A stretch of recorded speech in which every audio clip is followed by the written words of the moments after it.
Bismillahirrahmanirrahim. Assalamualaikum warahmatullahi wabarakatuh.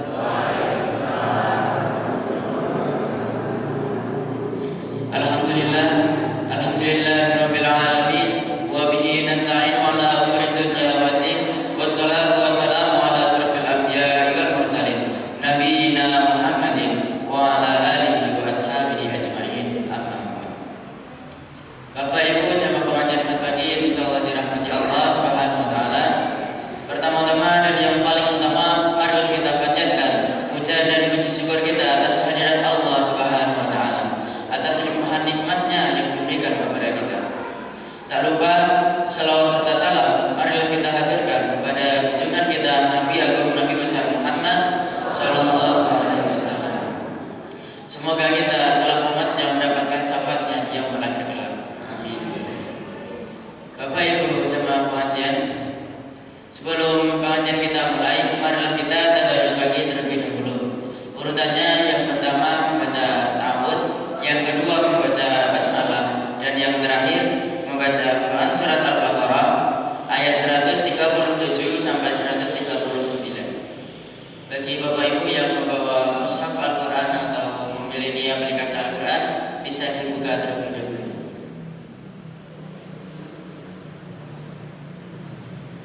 Sama saya ketemu lagi, Pak.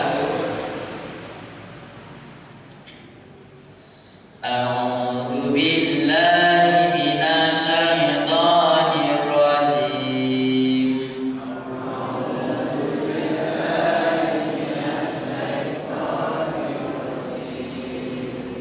A'udzu billahi, aku berlindung kepada Allah, minasy syaitani, dari godaan syaitan, ar-rajim, yang terkutuk. Bismillahirrahmanirrahim.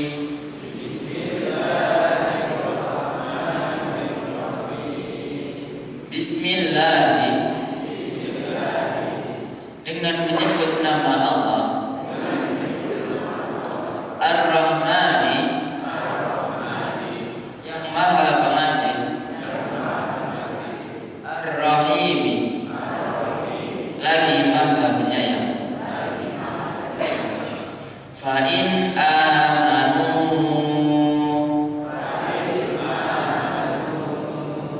maka jika mereka telah beriman, bimis lima amantum bihi,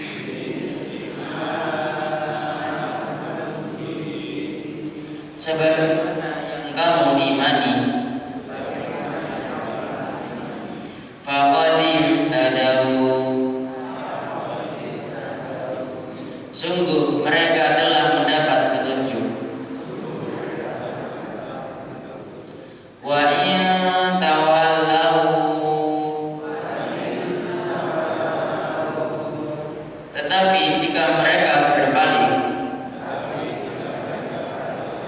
fa innama hum fi,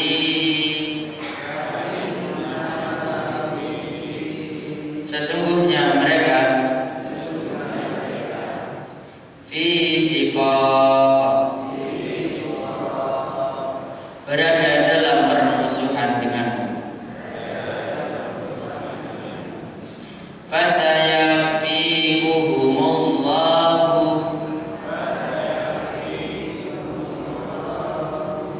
maka Allah mencukupkan engkau Muhammad terhadap mereka dengan pertolongannya. Wa huwa samiul alim, dan dia maha mendengar, maha mengetahui. Sibghatullah, sibghah Allah. Wa man ahsanu,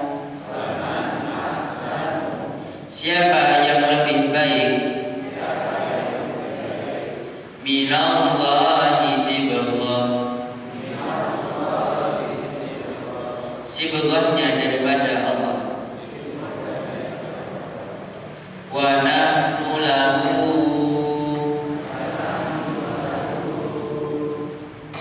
dan hanya kepadanya kami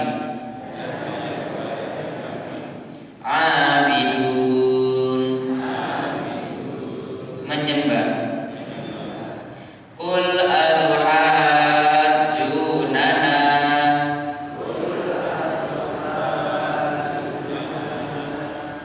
katakanlah Muhammad,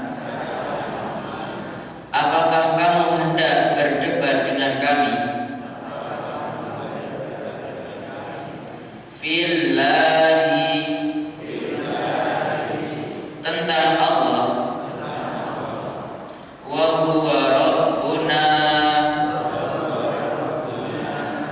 padahal Dia adalah Tuhan kami, wa rabbukum, dan Tuhan kamu, wa lana a'maluna,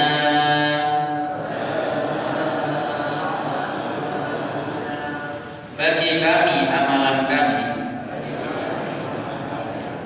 walakum a'malukum,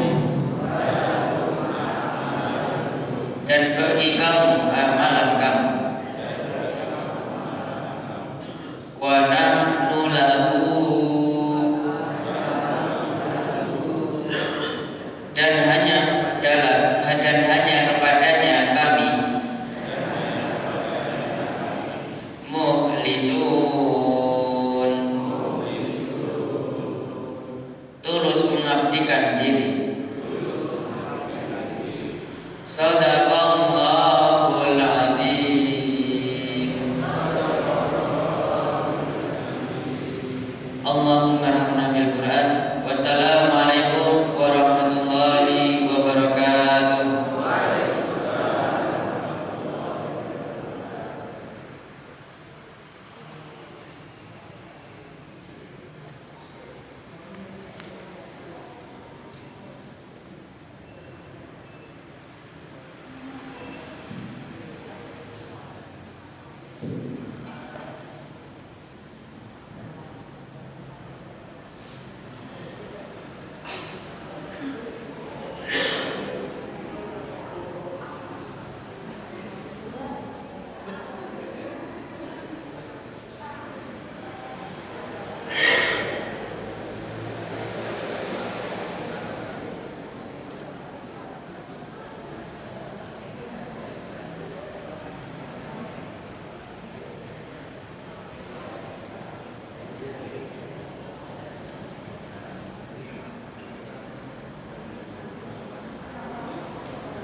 Monggo Bapak Ibu ingkang tansah wonten Jawi kula aturi ingkang mlebet wonten masjid.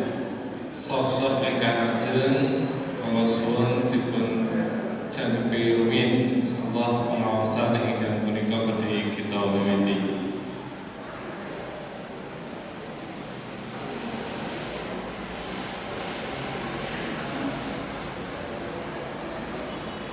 Assalamualaikum warahmatullahi wabarakatuh. Alhamdulillahi rabbil alamin, wa bihi nasta'inu ala umuri din. Asyhadu an la ilaha illallah wahdahu la syarika lah, wa asyhadu anna Muhammadan abduhu wa rasuluhu la nabiyya ba'dahu. Allahumma shalli ala Muhammad wa ala ali Muhammad. Alhamdulillah, puji syukur kita salah-salah panjenengan dulu Allah Subhanahu wa taala ingkang sampun maringi kita kenikmatan, kesehatan, dan kesempatan sehingga ahad menika kemana panjenengan sami saged tindak wonten majelis ingkang insyaallah dirahmati Allah Subhanahu wa taala. Shalawat dan salam muga katetepna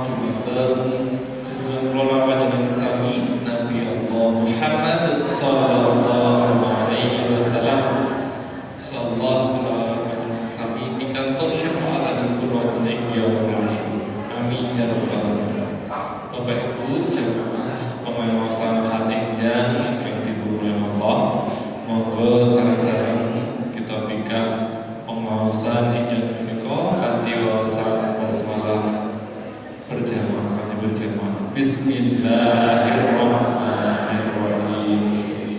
Alhamdulillah wonten ing jam menika sampun dumugi Ustaz Dr. Eri Prasetyo Azhar ingkang badhe jawab pengawasan ing ijazah menika. Mila wekdal saha papan kula sumanggaken.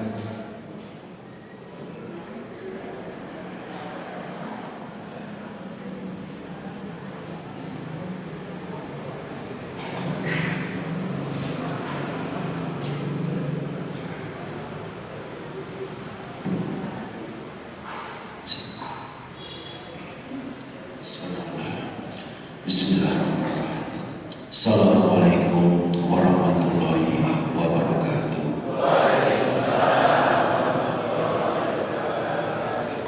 Innal hamdalillah wassalatu wassalamu ala asrofil anbiya'i wal mursalin wa ala alihi washabihi ajma'in. Amma ba'du. Jamaah kajian Ahad pagi Masjid Al-Falah Karangmojo, insyaallah Allah rahmati Allah berkahi. Alhamdulillah, untuk yang pertama kali hari ini secara pribadi saya sangat bersyukur karena sudah 5 tahun yang lalu saya pernah ngisi kajian Ahad pagi di masjid ini dan kembali saya bisa silaturahmi. Kemudian yang kedua, tentunya secara pribadi saya juga mengaturkan jazakumullah khairan katsiran, terutama pada panitia penyelenggara yang kembali mengundang dan memerintahkan pada saya pada kajian hari ini. Saya menjadi pembicara dan pangapunten dari awal saya matur, bukan niat saya menggurui atau mengajari. Saya percaya di sini banyak orang-orang hebat yang bisa jadi kapasitasnya lebih daripada saya. Dan kalau ada kebaikan di tempat ini, insya Allah itu semata-mata bersumber dari Allah dan lisan saya hanya dipakai dan digunakan. Dan kalau ada salahnya, dari awal saya matur, saya mohon maaf yang setulus-tulusnya. Dan tentunya sebagai makhluk yang fakir, jauh dari kata sempurna, sudah sepantasnya sepatutnya hari ini senantiasa kita menyadarkan diri kita kepada zat yang maha sempurna. Karena terbukti di hari yang penuh barokah, di bulan yang penuh ampunan ini, kita masih menyelenggarakan taman ilmu yang insya Allah menjadi bekal kita di kampung akhiratnya Allah nanti. Salawat dan salam kita aturkan kepada junjungan kita Nabi Agung, Nabiullah, Nabi Muhammad sallallahu alaihi wasallam, dengan harapan kita semuanya kelak akan mendapatkan syafaatnya di yaumil hisab nanti. Bapak Ibu yang insya Allah rahmati Allah berkahi, mungkin banyak di antara kita yang belum mengenal satu sama lain. Kata orang tak kenal maka tak sayang. Dari tapang nama saya Eri Prasetyo, pekerjaan sehari-hari sebagai dokter tumbuh kembang anak atau psikolog anak di sebuah rumah sakit yang ada di Surakarta. Kemudian yang kedua, saya juga mengemban amanah sebagai dosen psikologi. Kemudian yang ketiga, alhamdulillah saya juga mengemban amanah sebagai pimpinan pondok pesantren Mudir Baitul Ilmi, yaitu pondok pesantren khusus anak-anak penyandang disabilitas. Terus profesi saya adalah tumbuh kembang anak. Dan kemarin tema yang dimintakan kepada saya yaitu bagaimana strategi mendidik anak di era digital. Bapak Ibu, ada sebuah kisah yang cukup menarik sebagai mukadimah, sebagai pembuka, di mana sebenarnya kisah ini sudah cukup beberapa waktu yang lalu terjadi, namun sebagai mukadimah ini sangatlah mungkin pantas ketika kita akan berdiskusi tentang bagaimana mendidik anak di era digital. Kisahnya seperti ini, Bapak Ibu. Saya pulang kerja dari rumah sakit kurang lebih jam 2 siang. Saya menjumpai seorang ibu yang sedang menangis di depan ruang operasi atau ruang tindakan. Saya sudah lewat, kemudian tidak tahu kenapa saya tergerak balik lagi. Dan saya ucapkan salam dan saya sapa beliau. Assalamualaikum. Waalaikumsalam. Ibu, kenapa kok nuwun? Kenapa kok sedih? suami saya. Suaminya kenapa? Hari ini itu harusnya jadwal operasi. Jam 8:30 tadi itu harusnya operasi, tapi sampai dengan jam 2 ini ngamuk. Infusnya dilepas, kemudian ventilatornya juga dilepas, bikin semua perawat ketar-ketir dan sebagainya. Singkat cerita, saya masuk ke ruang tindakan ditemani sama dokter anestesi. Kemudian saya sapa beliau, "Assalamualaikum Pak." "Waalaikumsalam." "Bapak apakah belum siap operasi hari ini?" Beliau menjawab dengan tegas, "Lillahi ta'ala, saya siap operasi hari ini." "Lantas kenapa Bapak ngamuk? Lantas kenapa Bapak marah-marah seperti ini?" "Saya kecewa," katanya. "Kecewa kenapa Pak? Apakah sama layan rumah sakitnya?" "Tidak." "Apakah kecewa sama dokternya?" "Tidak." "Apakah kecewa sama perawatnya?" "Tidak." "Lantas Bapak kecewa kenapa?" Beliau cerita, 2 minggu yang lalu saya divonis kena kanker dengan stadium X. Dokter mengatakan sebelum di kemoterapi penyakit saya harus diangkat. Nah kemudian saya hubungi anak-anak saya. Anak beliau itu 3. Tiga-tiganya dihubungi, "Lendo, Bapak kena kanker. Hari Selasa jam sekian Bapak operasi. Kalian sudah lama tidak pulang. Tolong temani Bapak, bawa cucu-cucu Bapak. Bapak sudah kangen." Apa jawaban mereka? "Insya Allah." Jadi masih abu-abu, masih 50-50. Kemudian Senin malam Bapak ini sudah mulai gelisah karena tidak ada anak yang kunjung datang. Sampai Selasa pagi istrinya ngerek-ngerek, "Ayo Pak, mangkat kuda. Pok menawa anak-anak nanti langsung menuju rumah sakit." Kemudian sampai di rumah sakit, si bapak ini ambil HP, telepon lagi anaknya satu persatu. Anak yang pertama ditelepon, "Le, piye, kowe mulai golek ngajari Bapak operasi, ngapunten Pak, mboten saged. Karena pekerjaan saya banyak. Tapi Bapak nggak usah khawatir masalah biaya. Saya sudah pesankan kamar presiden suite, kamar paling mahal di rumah sakit tersebut." Anak kedua ini perempuan. Dia seorang komisaris di Singapura dan beliau juga seorang pengusaha properti kaya raya. "Dok, masmu ternyata kayak semule. Kamu pulang kan Dok ngajari Bapak operasi?" "Boten saged Pak. Kalau seandainya saya paksakan pulang mungkin 6 bulan lagi saya baru sampai di Indonesia karena pekerjaan saya banyak." Yang ketiga ini ragilipun yang belum menikah dan beliau juga seorang manajer luar biasa dan beliau juga pengembang yang ada di IKN menikah. Dia ditelepon sama bapaknya, "Le, Mbak Yumu kalau masmu kayak semule, kowe mulai tole ngajari Bapak operasi." "Ngapunten Pak, ndak bisa. Pekerjaan saya lagi banyak-banyaknya. Kalau saya paksakan pulang, mungkin hitungan saya sekitar 2-3 bulan lagi. Tapi Bapak nggak usah khawatir, masalah biaya saya yang akan membereskan semuanya." Kemudian Bapak ini nangis. Saya tanya, anak-anak sibuk semua nih Pak, apa jawaban mereka? Apa jawaban Bapak ini? "Saya kecewa. Saya merasa gagal dalam mendidik anak. Padahal dengan setahu saya 3 anaknya itu sukses semua, nggak ada yang miskin sama sekali. Tapi si Bapak ini mengatakan saya merasa gagal dalam mendidik anak." Kemudian saya tanya, "Kenapa bisa begitu Pak?" "Pulau kemutan. Waktu anak saya lahir, saya gendong, saya kumandangkan kalimat tauhid di telinganya.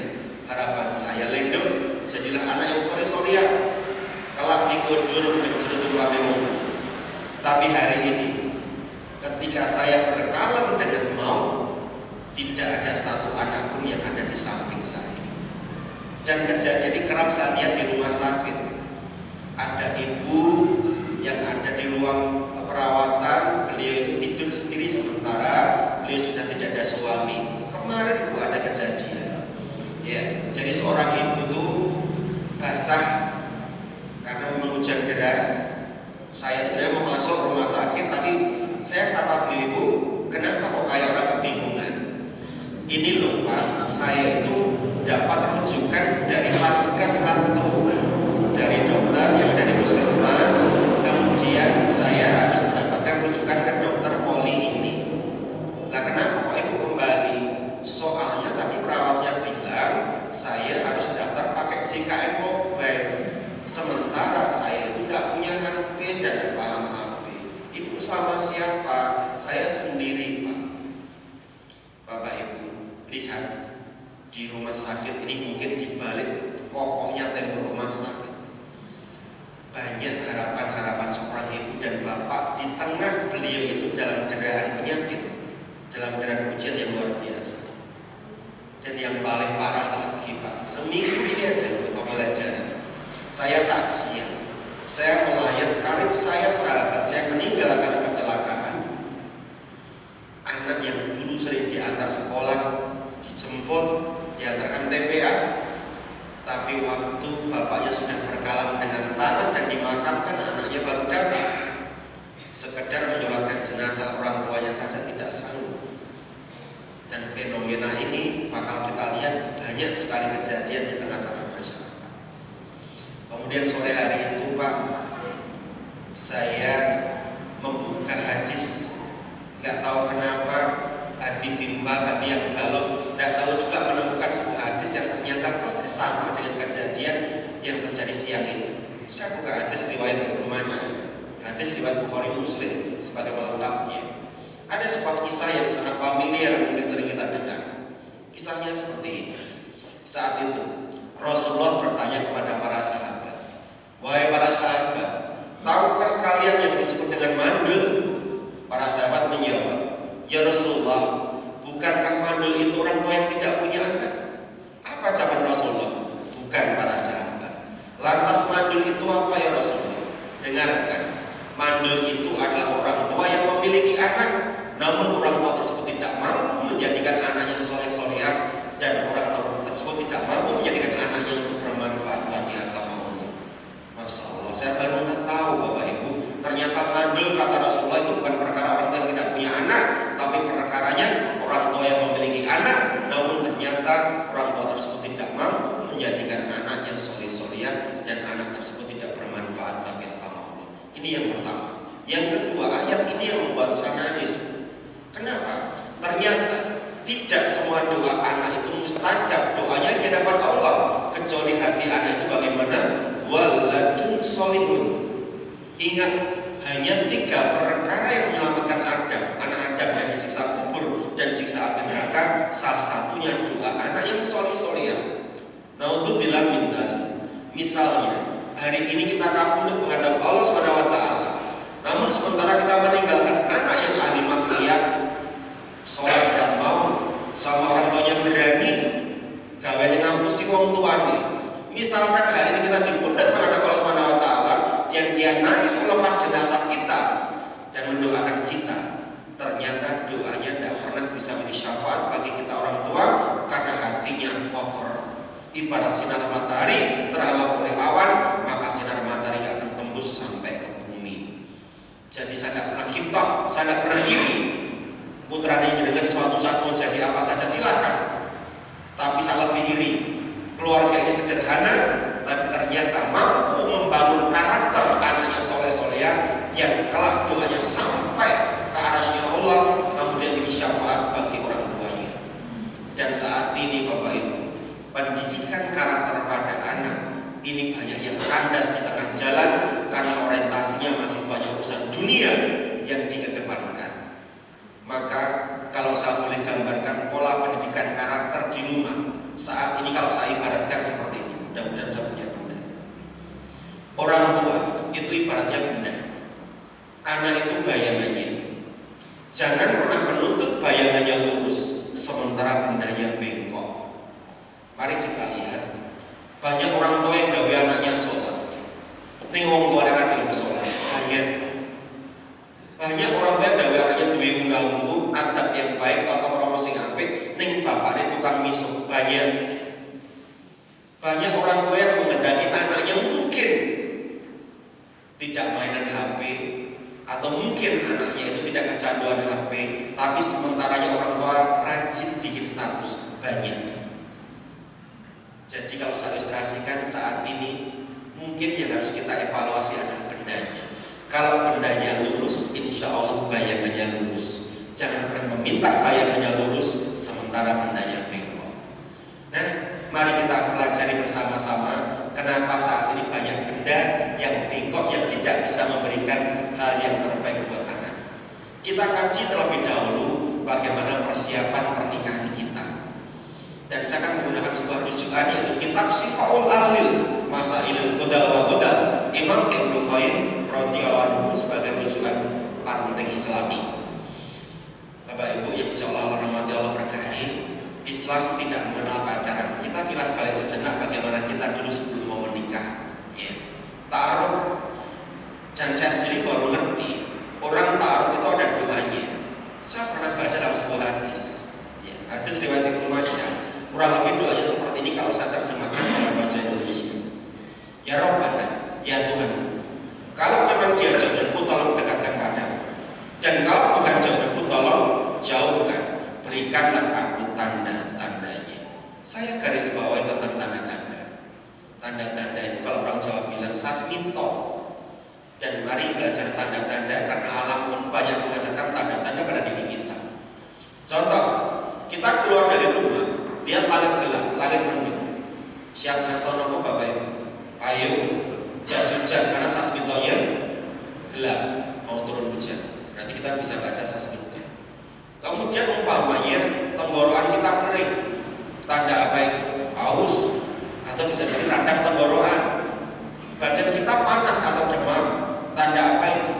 Bisa jadi kena flu atau virus dan sebagainya yang menyerang kita, maka salah darah putih kita memberikan perlawanan seperti itu. Ternyata segala sesuatu ada tanda-tanda.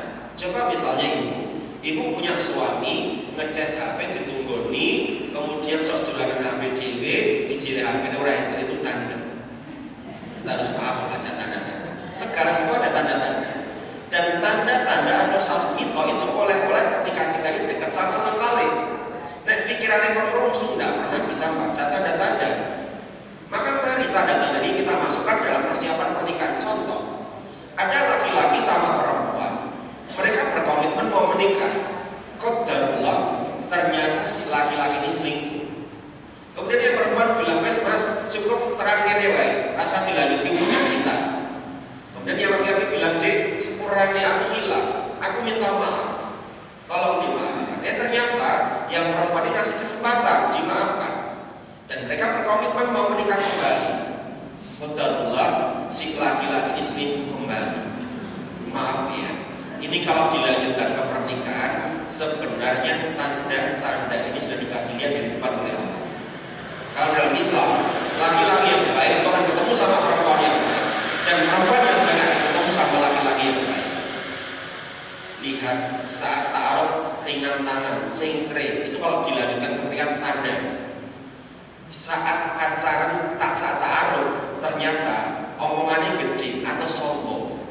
Saat taruh sih diomongin donyono, nyung saya itu tanda. Dan sayangnya gengsi anak-anak remaja kita nanti bahkan gen alpha sulit untuk membaca tanda-tanda yang semacam ini. Karena kata orang barat sana, love is blind, cinta itu buta. Jadi terkadang tidak bisa membaca tanda-tanda yang semacam ini. Maka pentingnya ketika kita dekat sama Allah, maka Allah akan kasih tanda-tanda dari depan. Ini yang pertama tentang tanda. Yang kedua, ada baiknya kita akan mengambil hikmah dari sebuah perjalanan pernikahan. Karena kata Imam Ibnu Qayyim itu ibadah yang paling panjang di dunia adalah menikah. Mana dasarnya? Kita akan cari tahu beberapa dasar yang kita gunakan. Kita tahu, ibu, perempuan itu diciptakan dari apa? Tulang rusuk. Dan tulang rusuk pun adalah tulang rusuk yang paling bengkok, bukan tulang rusuk yang paling sempurna. Maka yang tugas menyempurnakan adalah imam sebagai ladang pahalanya. Mari kita pelajari contoh bengkoknya tulang rusuk perempuan yang imam harus tahu. Sambil 3 saja. Karena di sini soleha semua, tak kasih contoh istri saya. Ya. Jadi yang pertama, pernah suatu ketika saya bertanya sama istri, dia dulu masih manual gajinya, sudah gajian sudah. Kemudian seperti biasa saya kasihkan kepada istri. Hari itu Pak, qadarullah saya servis kendaraan, uang saya kurang. Pulanglah saya naik ojek sampai di halaman disambut sama istri. Ya, kok naik ojek, kendaraanmu mana? Sudah jadi, cuman uangku kurang. Istri saya masuk ke dalam rumah Pak, tak pikir mengambilkan uang buat saya untuk ngambil motor kendaraan. Tapi ternyata begitu keluar, dia itu membuat catatan yang panjang kepada saya tentang pengeluarannya apa saja. Disitulah saya punya ilmu, duit mungkin ada wong wedok angel betul. Itu yang saya cermati, ya. Maka saya baca di Al-Quran, salah satunya perempuan itu akan diuji melalui harta. Nah, ya, mungkin itu terjadi hanya rumah tangga saya saja kalau mendengar perbedaan. Maka bapak-bapak itu mengenal istilah bank bini ya. Kalau di luar kan ada bank BNI, ya. Bank bini ini nopo. Setor tunai wajar, tapi tarik tunai jangan harap. Susah. Makanya kadang bapak-bapak itu pintar nyelempetkan duit dalam pencis karena teorinya semacam ini. Ya, ini yang pertama. Yang kedua, tak kasih contoh lagi tentang ribunya tulang rusuk perempuan ya. Maka saya teringat Allah itu menciptakan perempuan dengan cara apa? Dipanjangkan perasaannya, dipendekkan logikanya. Beda sama laki-laki. Kalau laki-laki dipanjangkan logikanya, dipendekkan perasaannya. Maka sebenarnya menikah itu menyatukan antara logika dan perasaan. Ini, mari kita lihat contoh keputusan perempuan. Kalau di logika itu nggak masuk akal. Bahkan saya cari di buku-buku itu teori ini nggak ada yang menemukan seperti itu. Contohnya apa? Yang pertama, ibu Persani. Ibu kalau duka, marah sama anak itu kadang emosinya dikeluarkan dan seperti itu.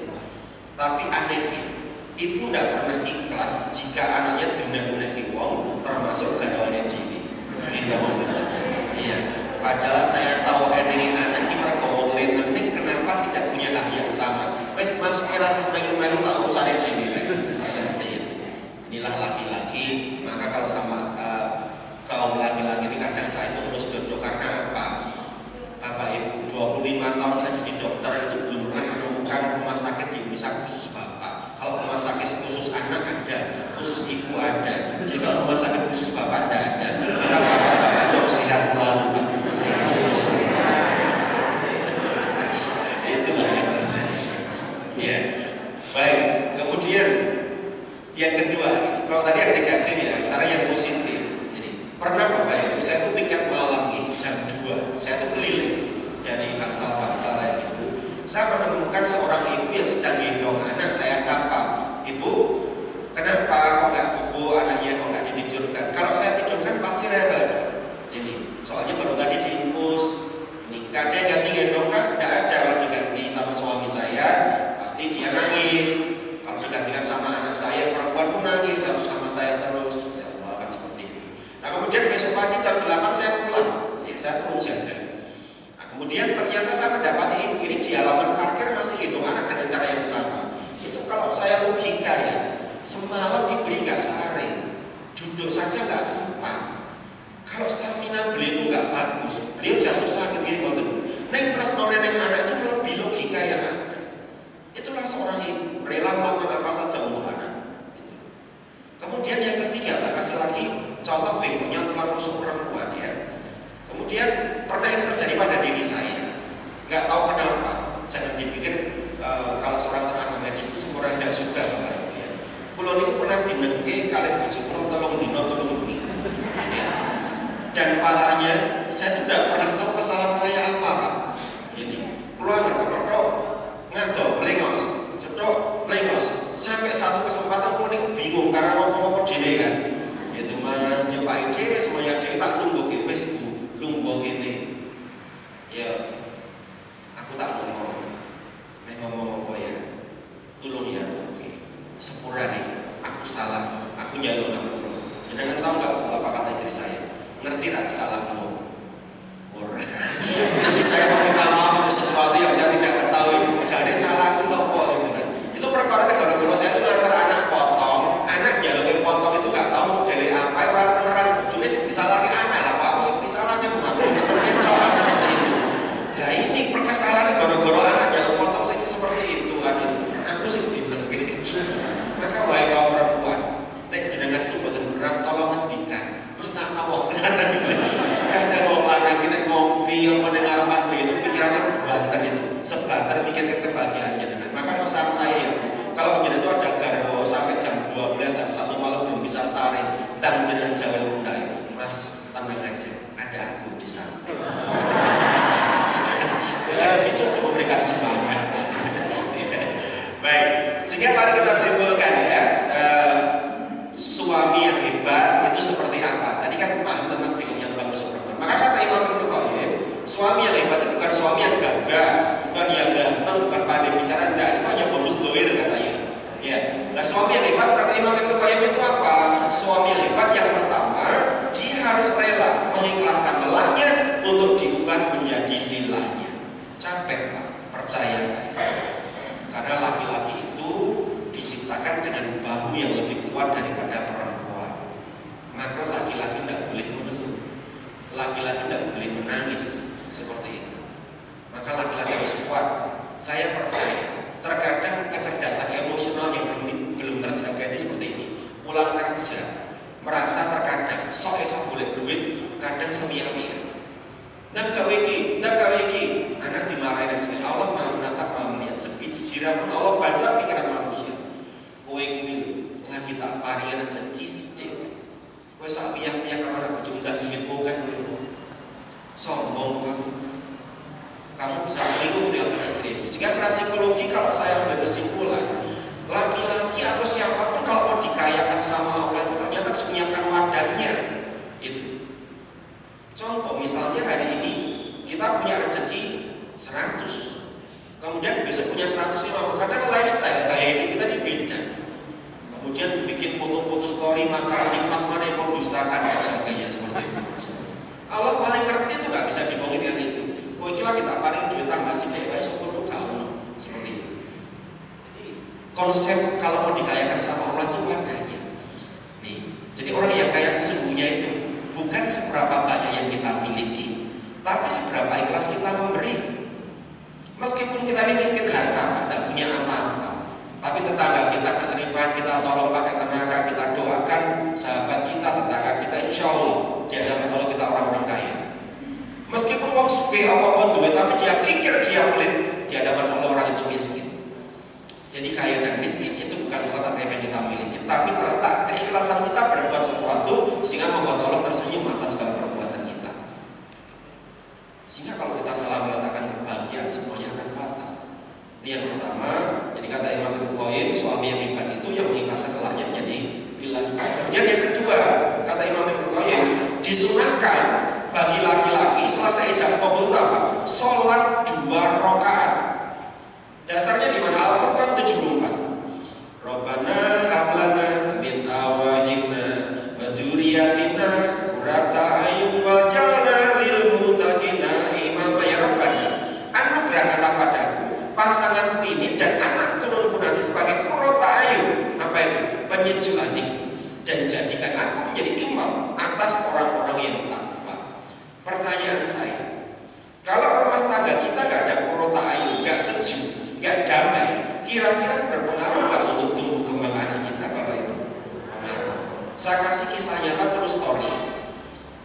Pernah suatu ketika selesai ngisi kajian Ahad pagi, saya dicegat sama pasangan suami istri. Ustaz, saya mau tanya, pripun saya itu punya 3 anak. Yang pertama, barbe kula niku karakternya keras. Nek nyuwun kudu ora iso disemayani. Kemarin minta kendaraan aja sampai direwangi pecahin pocong. Saya nggak sanggup membelikan karena kendaraan dia itu belum lunas. Seperti itu. Apa yang jadi masalah? Ini Pak yang jadi masalah. Adik-adiknya itu lebih diam, lebih sabar. Lah kok lebih dewasa ketimbang kakaknya. Niki pripun sing kudu kula harus mendidik anak. Dan saya tanya, Bu Pak, tolong secara singkat ceritakan jangan waktu hamil anak pertama sampai anak ketiga itu seperti apa. Beliau cerita, jujur waktu saya ambil anak pertama suami saya ini belum paham jadi imam. Contohnya Bu, kulo ini nggak usah saya buat dikoyok, buat dibelanja. Esto niku tanya aja orangnya ada di sini. Saya tanya, betul Pak, betul Ustaz, tapi saya punya alasan. Alasan itu menopang Pak. Kulo ini mau merantau modal nekat bahwa istri hamil muda dan saya tidak punya pekerjaan tetap. Kalau saya ada penghasilan saya bagi 2, yang separuh buat makan, yang separuh saya tabung karena kami nggak punya asuransi apa BPJS. Nah itu Bapak punya alasan atau tapi kebangetan Ustaz. Saat ibu saya, keluarga saya rawon nengok kami. Kaget karena mendadak, kalau betul nyekel duit, kalau ngatur sama suami Mas, aku paling orang duit, aku gak nyekel duit Mas. Dikasih, tapi cara masnya mungkin dia jelet dilemparnya gitu. Lah saat melempar uang itu ibunya lihat, "Dok, bojomu kok kasar man karo kowe. Aja-aja dina-dina kan diperlakukan kaya ngene." Ibu ra rida lho nek anak ibu dilakukan semacam ini. Ibu jangan berburuk sangka. Suami saya tidak sejahat. Ditutupi ibu. Projo negaranya ditutupi. Kemudian singkat cerita setelah ibunya kondur, dia matur sama suaminya, "Mas, sampai kapan ya aku iso njogo projomu ning ngarepe wong tuaku? Wis ngene Mas, iki mau diparingi duit ibu, utangku ning sampeyan tak balekke, iki isih ana sisa duit, aku maksio hamil, aku tak usaha." Beliau akhirnya besok itu jualan ayam potong dari jam 3 pagi sampai jam 10 fajar, sampai dengan Laila anak yang pertama, dia menyimpan luka batin atas sikap-sikap suaminya kepada dia. Kemudian saya tanya, waktu jenengan ambil anak kedua ketiga gimana? Alhamdulillah, suami saya mulai dapat hidayah. Ibu tahu dari mana? Suami saya semakin dewasa, dia dapat borongan bikin pelafon di sebuah masjid yang belum jadi. Ketika muadzin kumandangkan adzan, dia derek sholat, padahal tadinya nggak pernah mau sholat. Yang kedua, kalau ada majelis ilmu, dia duduk mentadaburi setiap ilmu siapapun yang menyampaikannya. Sampai-sampai dia rajin puasa sunnah Senin dan Kamis. Insya Allah saya sudah tahu jawabannya. Jawabannya apa Ustaz? Kenapa anak pertama nggak sama dengan anak kedua ketiga? Jawabannya di mana? Qurrata ayun itu baru terjadi saat kehamilan kedua dan ketiga. Inilah yang membedakan kenapa karakter anak pertama nggak sama dengan kedua dan ketiga. Masya Allah. Islam itu agama yang paling detail tentang adab. Orang minum aja ada adabnya, orang bicara saja ada adabnya. Maka saya kasih contoh ya. Ketika saya minum tanpa saya ucapkan bismillah, ya, setan mungkin bisa minum minuman saya. Tapi ketika saya mau minum saya ucapkan bismillah, setan tidak akan pernah bisa minum minuman saya. Ketika kita ini maaf berhubungan biologis dengan pasangan, dasarnya ya syahwat, dasarnya ya nafsu, bukan bagaimana kita barokahnya anak-anak supaya nanti anak soleh-solehan. Ini pun berpengaruh untuk anak-anak kita. Secara medis ternyata kami tidak diajarkan, tapi di Al-Quran saya kombinasikan sama ilmu kesehatan, luar biasa sekali. Ini yang pertama yang harus kita tahu. Kemudian kalau dalam Al-Quran itu diilustrasikan, anak itu diibaratkan biji. Biji itu kalau jatuh pada tanah yang baik, nutrisinya banyak, maka tanamannya akan tumbuh sehat. Tapi ketika biji itu jatuh pada tanah yang kering, maka apa yang terjadi? Biji membentuk atau tumbuh neng eneng urip-uripan. Sayangnya saat ini banyak di antara kita, keluarga-keluarga kita ini menyajikan media atau tanah yang tidak baik untuk anak tumbuh dan berkembang. Maka kalau tanahnya baik, bijinya baik, maka yang terjadi pertumbuhannya akan baik. Lihat atmosfer rumah tangga kita yang dalam Al-Quran disebut qurrata ayun, itu ternyata berpengaruh untuk anak-anak kita. Kemudian yang kedua tentang umi madrasatul pulang.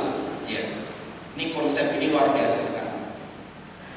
Ibu mungkin pernah mengalami ya, ikatan batin antara ibu dan anak. Misal ibu itu di fase menyusui anak, tiba-tiba ibu punya banyak masalah. Kira-kira berpengaruh nggak dengan anak yang tidak disusui? Apakah rewel? Padahal kalau dipikir anak lagi masih balita, masih kecil sekali, belum paham apa-apa. Tapi kenapa rewel? Ini logikanya supaya kita tidak berburu sangka pada hal apapun. Jadi saat kita ini mungkin stres, depresi, maka secara otomatis hormon kita ini diproduksi oleh otak. Namanya satu adrenalin. Adrenalin itu hormon stres. Ya, contohnya apa? Dengan didawai pidato, belum siap materinya, boleh percaya boleh tidak? Lihat detak jantungnya lebih cepat, deg-deg itu. Kemudian dia lagi duduk di teras depan rumah, tiba-tiba Bang Mekar datang namanya. Nah, dapat itu punya Bang Mekar ya. Dan detak jantung lebih cepat, deg-deg dan sebagainya seperti itu. Nah, itu yang namanya adrenalin. Kemudian yang kedua kortisol. Kortisol itu apa? Kortisol itu hormon yang benar-benar mager. Malas geraknya, kalau stres itu biasanya bingung mau ngapa-ngapain bingung.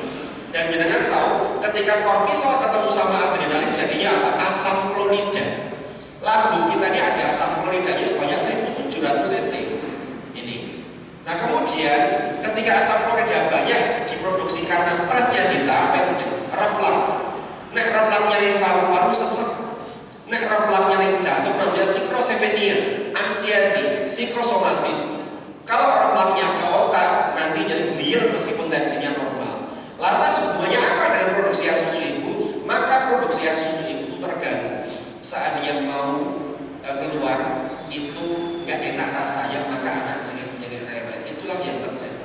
Bentuk ikatan batin ibu dan anak seperti itu. Nah, jadi Bu, Umi Madrasatul Ula itu luar biasa sekali terjadi pada anak. Dan pangapunten sangat saat ini yang kami lihat Bapak Ibu, kondisi psikis anak kalau saya gambarkan fitrahnya bagaikan selembar kertas putih yang polos. Contohnya, ibu, ini kita belajar lagi ya, back to basic lagi ya. Ibu suka memarahi anak. Contoh, ada adab ketika kita marah tapi ternyata kita tidak paham.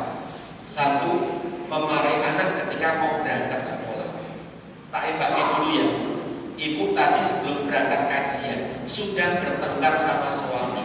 Boleh percaya boleh tidak. Siapapun ustadznya, siapapun pembicaranya, pikiran tidak bercakap dengan masalah yang baru saja dengan hadapi. Sama, anak-anak juga begitu. Ketika anak-anak berangkat sekolah sudah dicaci maki, dimarahi. Inilah yang terjadi pada anak. Rusak kertas ini. Coba saya berandai-andai dulu. Penjenengan punya anak, begitu lahir sampai dewasa langsung solih-solihah semua. Kepenaan punya dengan lemu-lemu kabeh. Ya. Kenapa seperti itu Ustaz? Karena Allah menyimpan sesuatu yang luar biasa. Ada 8 pintu surga yang bakal kita ketuk. Tidak hanya melalui pintu sholat, banyak pintu keridhaan Allah, kemudian ada pintu puasa, pintu sedekah dan birrul walidain sebagainya salah satunya.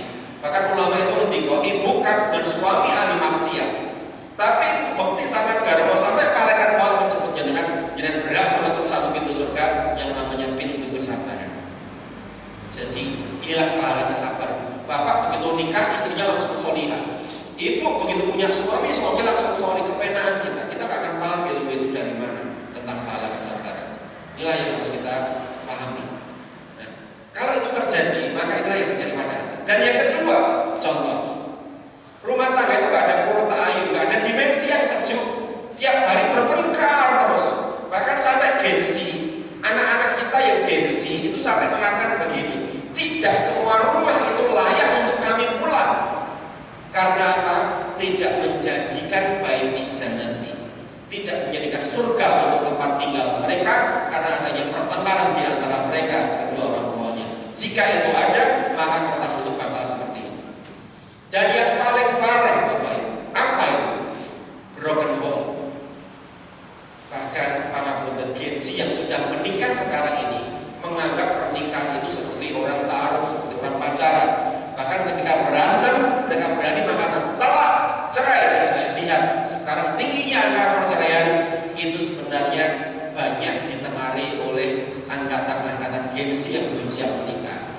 Maka saya selalu mengatakan mendingan kita telah menikah, tapi pernikahan kita berkualitas daripada buru-buru menikah, anak yang tidak tahu apa-apa sudah jadi korban. Maka jika itu terjadi, inilah yang terjadi pada anak. Dan jangan meminta kertas ini sempurna seperti itu. Bisa enggak? Enggak bisa. Ini saya cermati di pondok pesantren saya. Anak itu kalau mondoknya ikhlas, Masya Allah, dia dapat bimbingan dari Dewan Asatidz dan dia terima dan sesuai tanpa protes. Tapi ketika kita punya anak yang nakal, yang melemparkan ke pondok, jangan hanya melemparkan tanggung jawab kepada kami seperti itu. Karena paradigmanya tidak jalan bentuk dari rumah, hanya melempar kesalahan kepada kami. Dan saat ini banyak seperti ini yang terjadi pada anak-anak kita. Maka supaya kita memataskan diri, salah satunya belajar menjadi benda yang lurus. Kalau bendanya lurus, insya Allah bayangannya lurus. Seperti itu. Kemudian bagaimana strategi mendidik anak di era digital ini? Bapak Ibu, kita sudah masuk di era-era luar biasa. Dan mungkin di antara kita banyak menjadi saksi sejarah. Yang pertama, saya pernah mengalami Bapak, di kampung saya nggak ada listrik. Sehingga tahun 84 itu saya baru ada listrik. Itu saksi sejarah. Yang kedua, dulu remaja kami itu ada namanya intercom yang ditolki pakai blendran. Nah, sedangkan alami apa dan saya juga tidak tahu. Kemudian seiring perkembangannya zaman itu ada pager. Saya KKN dulu di Wonosari. Jadi saat itu masih pakai pager Siemens, Samsung kan sebenarnya Masya Allah mahalnya minta ampun, sinyalnya susah. Ya, dari keypad kita menjadi saksi sejarah, beralih ke handphone yang namanya Android seperti itu. Kemudian sudah touchscreen, ya, jadi saksi sejarah. Luar biasa Bapak, kita beruntung di era kita, era milenial, itu termasuk menjadi saksi sejarah perubahan-perubahan ini semuanya. Kalau Gen Z dan Gen Alpha itu sudah terima terang benderangnya seperti itu. Nah, ini ternyata mengandung konsekuensi logis yang bakal kita terima pada anak-anak kita, terutama diri kita. Ya.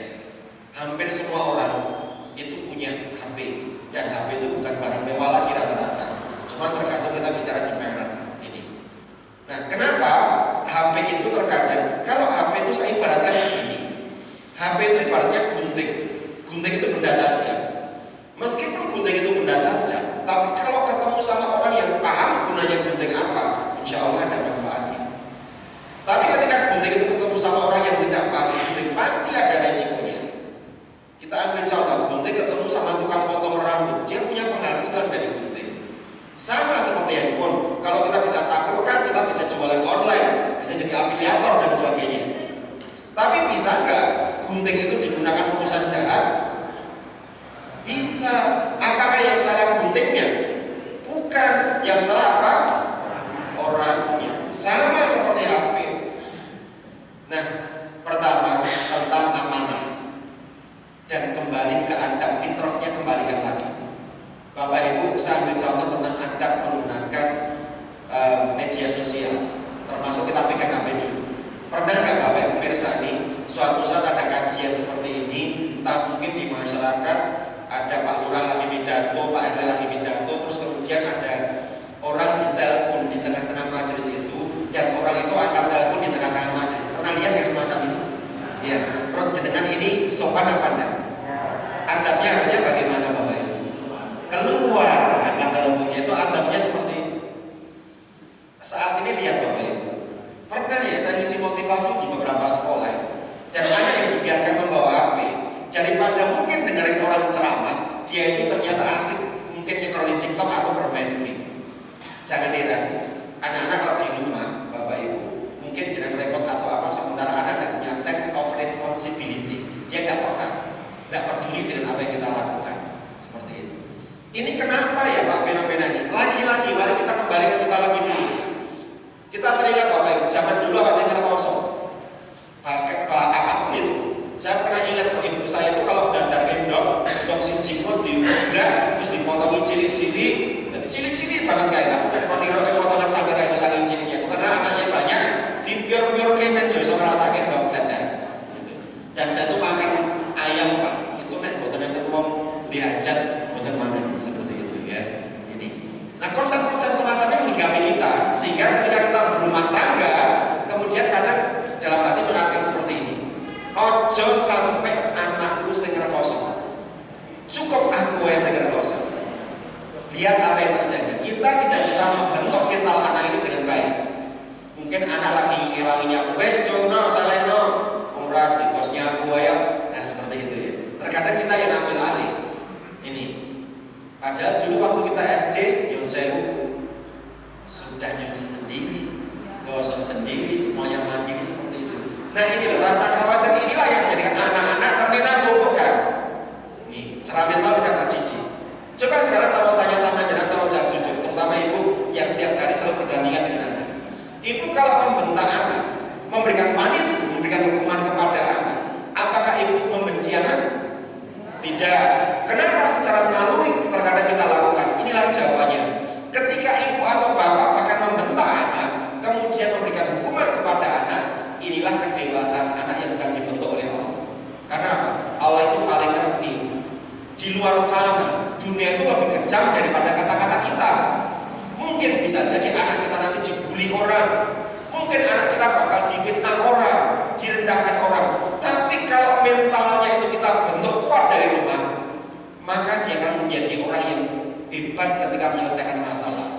Tapi kalau anak itu cuma dipuji-puji, disanjung-sanjung berlebihan, apa yang terjadi? Mental dia nggak kuat.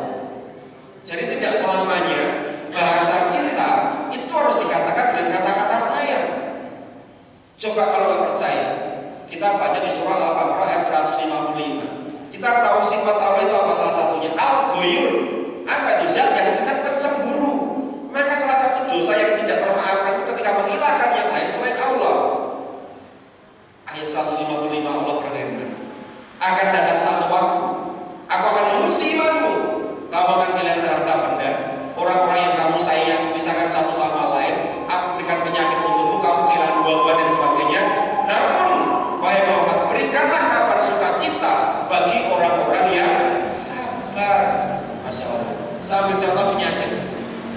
utamanya Bapak Ibu. Hari ini kita diponis sakit kronis. Misalnya dokter mengatakan, Mbak ini gagal ginjal, Bapak harus hemodialisis, harus cuci darah seminggu 2 kali. Kaget kita Pak. Ya kan, biasanya dengan kalimat seperti ini dari dokter. Kemudian apa yang terjadi? Kualitas sholatnya mari kita lihat. Tengah malam yang tadinya pernah bangun sepertiga malam, kita ambil air wudhu dengan ikhlas, dengan tenang, sujud kita lama di hadapan Allah supaya apa? Kita minta keridhaan Allah supaya Allah angkat penyakit kita. Dengan linangan air mata kita minta kesubuhan hati, mengingat anak-anak yang masih kecil. Tapi lihat, saat kita sedang tidak sakit berat atau apapun itu, terkadang kualitas sholat kita itu tidak sampai berurai air mata, mengingat dosa-dosa kita. Jadi ternyata salah satu cara Allah mencintai hambanya, maka hamba itu dikasih sebutan surat cinta yang namanya ujian, supaya hamba itu datang dalam keadaan kesungguhan hati seperti itu. Jadi Bapak Ibu jangan terkecoh dengan kata-kata yang mungkin menganggap bahwa ini semuanya bahasa cinta. Saya akan heran ya kalau ibu menikah sudah 20-25 tahun, tapi suaminya dengan malah bilang kan jangan itu mau kemana sayang, itu malah saya heran itu seperti itu. Ya karena apa, bisa jadi sayangnya itu akan dikasihkan sama orang lain, nih rumahnya didumi kan bisa jadi. Ini salah satu caranya. Soalnya langka loh nyari yang kayak gitu nikah 25 tahun 30 sayang kan seperti itu. Jadi sekali lagi terkadang bahasa cintanya, maka laki-laki itu ya Bu, kadang tidak cermati. Ada anak jatuh biar belajar berjalan, ibu akan lari tiba-tiba nolong anak, tapi bapak terkadang santai, kemudian jangan marah sama suami atau mas anak yang tiba bocah. Karena apa? Kami laki-laki paradigmanya berbeda dengan perempuan. Karena kami laki-laki tahu, nah suatu saat nanti kamu bisa jadi jatuh, kamu harus bangun lagi. Bisa jadi bapak gak akan nuntun kamu lagi, bisa jadi bapak gak akan ada di sampingmu lagi. Maka kuatlah, nah, karena dunia ini memang tidak selamanya indah buat kamu. Itu laki-laki. Kalau perempuan karena pakai perasaan yang laki-laki cuma pipi atau mas kerjaan tipe dan sebagainya, itu laki-laki. Ya, kami tidak boleh menangin diri lagi, ngerti ya Pak? Ya, kami tidak boleh menangin diri, artinya apa? Itulah dunia laki-laki seperti itu. Oke. Nah, jadi konsepnya sekali lagi membangun amanah dulu. Contoh yang sekarang tidak amanah itu apa? Adab ya pada anak-anak. Pesan saya sebagai dokter tumbuh kembang anak, Pak, anak yang sudah balik dan sudah punya kamar sendiri, jangan biasakan handphone masuk ke kamarnya anak. Riset yang kami lakukan itu banyak mudaratnya ketimbang manfaatnya. Nah, bapak ibu tidak melarang kamu pegang HP, cuma saat malam, saatnya kamu istirahat, mana HP-nya diparkir dulu, besok ambil lagi. Kenapa? Karena kita tidak pernah tahu dengan HP-nya di dalam kamar itu anak kita ngapain. Kecuali anak kita kembali amanah nggak masalah, dengan HP-nya mungkin dia sholat 5 waktu, dia sholat tahajud, mungkin dia bakti sama orang tua nggak masalah. Tapi kalau dengan adanya HP ternyata sholatnya jadi malas dan sebagainya, kita evaluasi amanah apa enggak. Jangankan anak-anak, banyak diri kita ini sekarang yang tidak amanah, buang-buang waktu. Sekarang yang terjadi apa? Nonton drama Cina, nonton CEO yang menyamar, kemudian nonton batu kiok lah dan sebagainya seperti itu. Ini yang terjadi. Sehingga kita punya peradaban ini satu adab baru yang kita lakukan, yang tadinya mungkin akan banyak membuang-buang waktu energi, tapi kita revisi kembali, kita perbaiki. Jadi pesan saya untuk anak-anak yang sudah balik, yang sudah punya kamar sendiri, jangan biasakan HP-nya ikut parkir di dalam kamar anak. Satu, bisa jadi untuk game sampai pagi. Kemarin juga saya dengar ada kasus di Klaten, ada anak kelas 6 SD kalah judi online sampai 600 juta. Iya, tuh. Bayangkan tuh anak SD main judi, berasal dari anak game Bapak Ibu. Ini kebiasaan seperti itu. Dan itu bukan uang yang, jadi uang orang tuanya dibobol sendiri sama anak ini sudah pinter bobol rekeningnya orang tua. Kemudian belum kasus-kasus yang lain. Ya. Yang paling waspada itu apa? Kasus grooming. Jadi anak remaja yang sudah punya lawan jenis itu terkadang dalam malam hari mereka video call. Ini diilhami dari apa sih? Diilhami dari misalnya live, ada live TikTok, live IG dan sebagainya seperti itu. Mungkin anak-anak waktu keluar sama ayahnya, sama ibunya, mungkin dia pakai hijab. Tapi terkadang saat live di dalam kamar kita nggak tahu hijabnya sudah terlepas. Ini. Dan bahkan mereka tahu penonton yang paling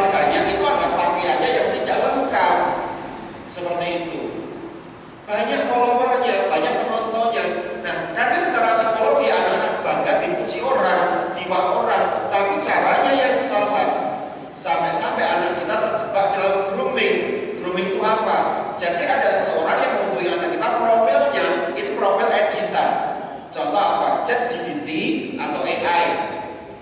Hati-hati Bapak Ibu, suatu saat kalau di video call, yang video call jadi itu seorang artis atau mungkin pejabat publik atau apa, padahal itu penipu. Karena apa? Dia pintar desain. Bahkan kalau kita lihat TikTok atau lihat mungkin snack video, susah membedakan mana yang AI, mana yang kejadian asli itu. Maka hati-hati, sekarang banyak anak yang terjebak ke situ. Profilnya AI, hubungi anak kita. Terus lama-lama mereka itu sampai video call pakai apa?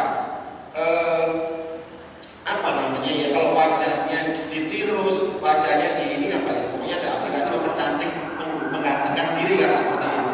Nah, anak kita coba sih. Lama-lama apa? Saking tiap hari komunikasi video call itu sampai bicara aurat. Nah, nanti kalau sudah semacam itu katanya bentuk cinta, sehingga mandi itu bawa HP. Jadi sana nggak pakai pakaian, sih nggak pakai pakaian, terjadi virtual sex. Lucunya yang laki-laki itu merekam. Kalau sudah merekam, dia akan minta nanti sama anak perempuan kita itu lebih. Kalau anak perempuannya tidak mau melayani, apa yang terjadi? Videonya dia akan disebar. Itu namanya grooming. Jadi sebenarnya tergantung amanahnya anak kok. Kenapa ya Pak? Masalah utamanya kesalahannya di sini. Jangan coba kalau ngomong bensin, itu biasanya tulisannya apa itu? Matikan HP atau matikan gadget. HP bukan matikan gadget, padahal semua orang belum tentu pakai HP. Ada yang pakai smartphone, iPhone, ada yang mungkin pakai tab, pakai iPad. Tapi kenapa tulisannya tulis matikan HP? Karena HP itu punya 4 radiasi, alfa, beta, theta, dan gamma. Satu-satunya gadget yang beresiko membuat bensin terbakar itu adalah HP. Seperti itu. Kemudian HP ini karena punya 4 radiasi, itu berpengaruh pada banyak hal. Yang pertama sifatnya candu. Saya kasih contoh kejadian bipolar disorder. B itu 2 polar kepribadian, perilaku ganda. Perilaku ganda ini disebabkan karena apa? Apa yang dia tonton? Tak kasih kisah ya, di Desa Metu, Kecamatan Pedi, Kabupaten Klaten, ini pasien saya. Anak umur 4,5 tahun didawai mandi sama ibu nih. Dan mandi, orang mandi. Kemudian ibunya jengkel, disita HP-nya. Harusnya ketika disita HP-nya itu gedruk-gedruk, tantrum. Tapi ternyata anak ini cuma diam saja. Justru kalau tantrum itu aman, tapi yang diam ini berbahaya karena ada bisikan-bisikan yang ada di otaknya. Kemudian dia masuk ke dapur, ini HP-ku. Karena ibunya melihat anaknya belum mandi, tetap didiamkan. Apa yang terjadi Bunda? Anak ini ambil gunting, masuk ke dapur, tusukkan ke perut ibunya. Anak umur 4,5 tahun. Begitu ususnya ibunya terburai, darahnya keluar, bukannya nolong, malah ambil HP-nya, lanjut mabar lagi sama temannya, seolah membunuh berdarah dingin. Bipolar. Kenapa bisa? Lah anak usia 3 tahun, 2 tahun sekarang sudah pinter dia game Pak. Di situ dicontohkan bentuk senjata itu untuk melawan musuh. Seperti apa? Itu bipolar. Kalau nggak percaya coba kita orang dewasa. Saya punya TikTok, jangan punya TikTok. Kita scroll bareng, isinya sama apa enggak? Enggak sama, karena apa? Algoritmanya TikTok itu berbanding lurus dengan otaknya kita. Coba misalnya pagi-pagi jangan batin garwane tentang apa dan sebagainya, nanti isinya FYP-nya itu seputar itu terus. Lah anak-anak SD sekarang, uji coba yang kami lakukan kemarin, anak kelas 4, 5, 6, tak pinjam HP-nya, tak scroll isinya apa? Seks semua. Korporal anak itu rusak bagaimana? Jadi karakter anak kita itu sekarang bisa kita lihat dari apa yang dia tonton. Itu karakter anak kita. Itu yang akan bisa berusaha. Maka kalau hidup ini pilihan, tolong pilih yang bijaksana, mana yang pantas dan mana yang tidak pantas untuk kita saksikan pada anak-anak kita. Orang tua bijaksana untuk ini semuanya. Bipolar, ya. Kemudian dampak yang lain karena kecanduan HP itu apa? Sindrom metabolik. Apa sindrom metabolik? Kesenjangan secara umum yang terjadi. Lah kok kayak seperti kuota, aku ratau diparingi duit karo ibu, kok kayak sama main game, kok aku kadang tidak mandek-mandek. Apa yang terjadi? Ini dorongan untuk apa? Klepto apa? Mencuri. Banyak kasus ada anak-anak SD itu mencuri uang temannya, bahkan ada uang gurunya yang diambil di laci demi beli kuota, beli voucher supaya dia main game. Dan Dan jenengan satu kali berbuat maksiat, tidak ketahuan maka akan muncul maksiat-maksiat berikutnya. Karena tidak semua orang secara ekonomi itu tidak setiap minggu bisa memiliki kuota untuk anak bermain game. Ini yang menjadi calon semua laptop. Masih mending sindrom itu bisa melahirkan yang namanya kelainan seksual. Ini Jinjanten, Janten itu karangannya.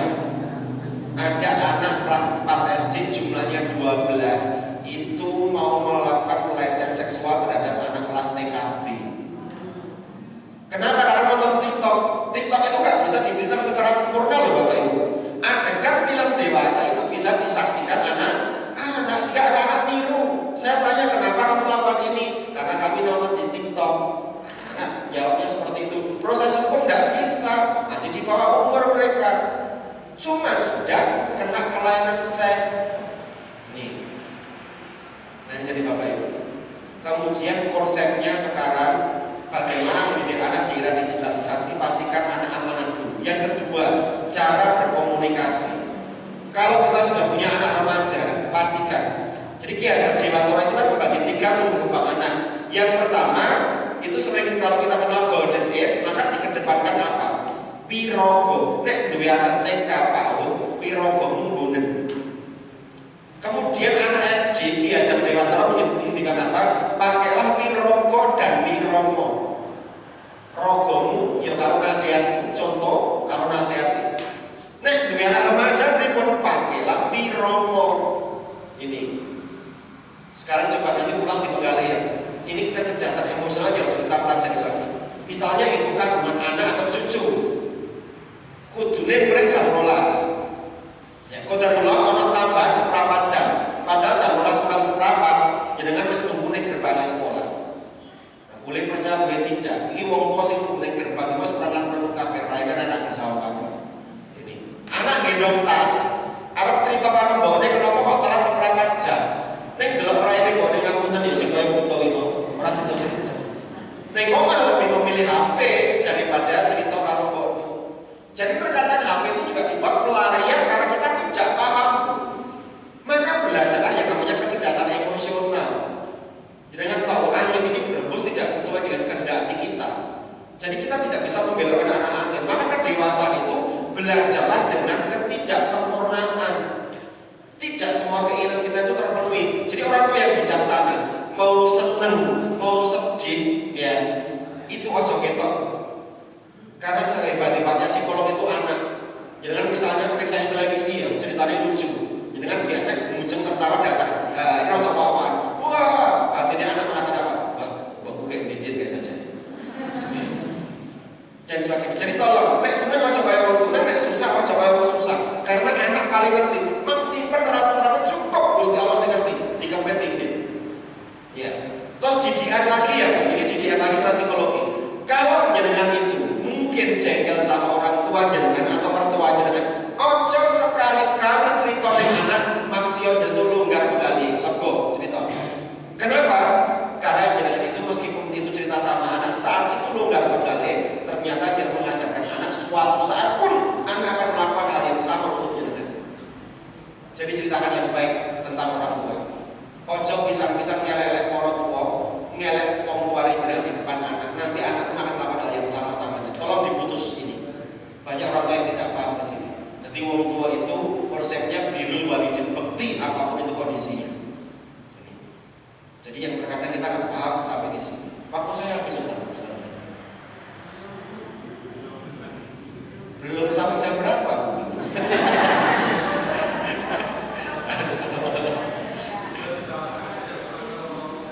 Oke, sesi tanya jawab tadi. Ada pertanyaan silakan. 1, 2 pertanyaan. Silakan. Silakan Ustaz.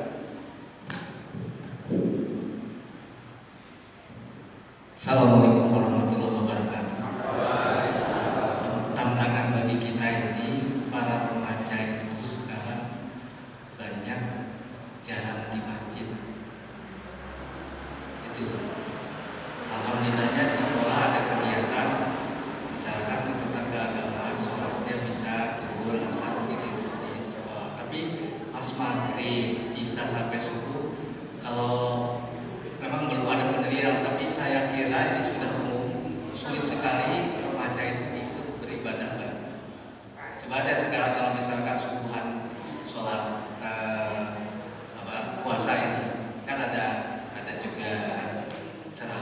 Itu yang hadir mantan-mantan muda. Itu satu. Kemudian sekarang yang dalam hal kejiwaan di TikTok juga ada seorang putri di sekolah SLTA itu keluar sekolah dikarenakan dia izin ditagih terus oleh pihak sekolah belum bayar SPP. Ini solusinya seperti apa? Karena mungkin orang tuanya memang nggak punya, gitu. Karena dia karena izinnya tetap ditagih terus berbulan-bulan belum bayar SPP, akhirnya dia keluar sekolah. Kata Pak, ini problem itu solusi. Assalamualaikum. Waalaikumsalam. Secara singkat saya akan jawab.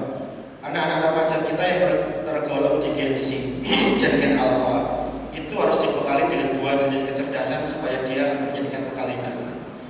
Yang pertama kita kenal dengan hard skill dan soft skill. Apa itu hard skill? Hard skill itu biarkan dia belajar dan belajar. Tugasnya dia belajar hard skill. Soft skill itu apa? Adab atau etika. Ini nggak berimbang. Ada tokoh kemarin di Jogja, ilmunya bagus, tapi adabnya nggak ada, akhirnya viral. Ya, karena adab itu harus mendahului ilmu. Dan saya sendiri ditunjuk sebagai HRD karena saya punya double rangkap jabatan. Jadi di rumah sakit itu ketika saya interview orang, meskipun dia kumlot, IP-nya bagus dan sebagainya, belum tentu jaminan saya terima.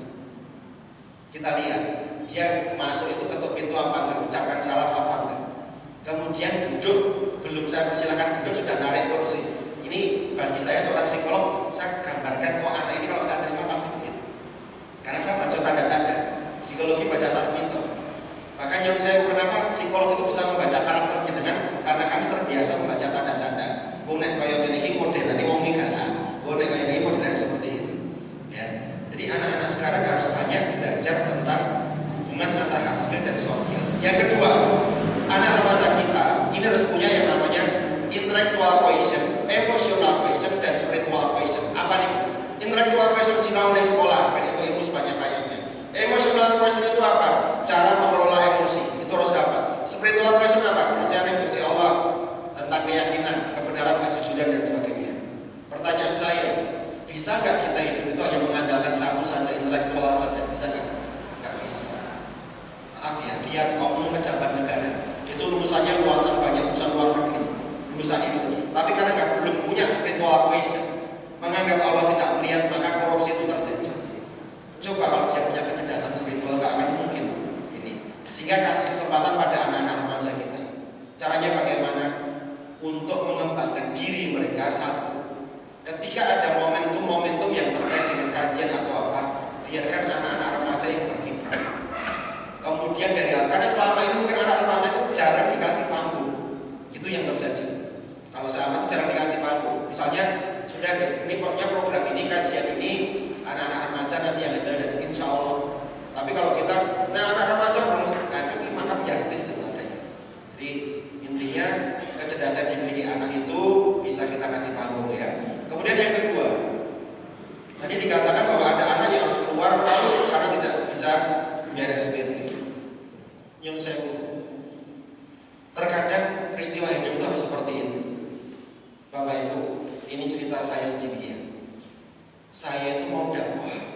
Saya jadi psikolog itu bukan karena kebetulan.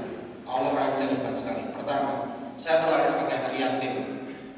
Bapak saya itu meninggal saat saya umur 30 hari. Jadi wajah bapak saya kayak apa saya nggak ngerti.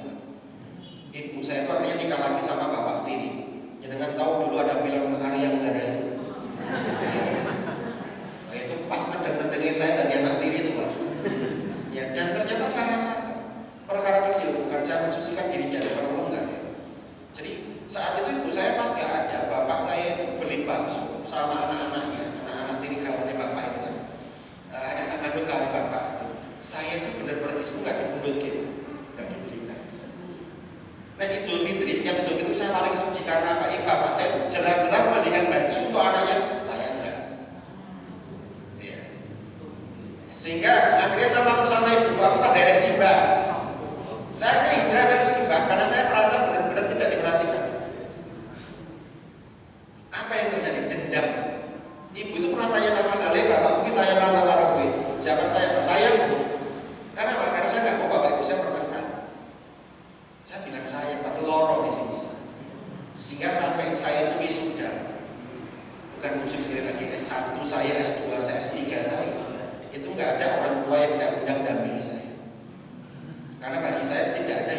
saya banggakan.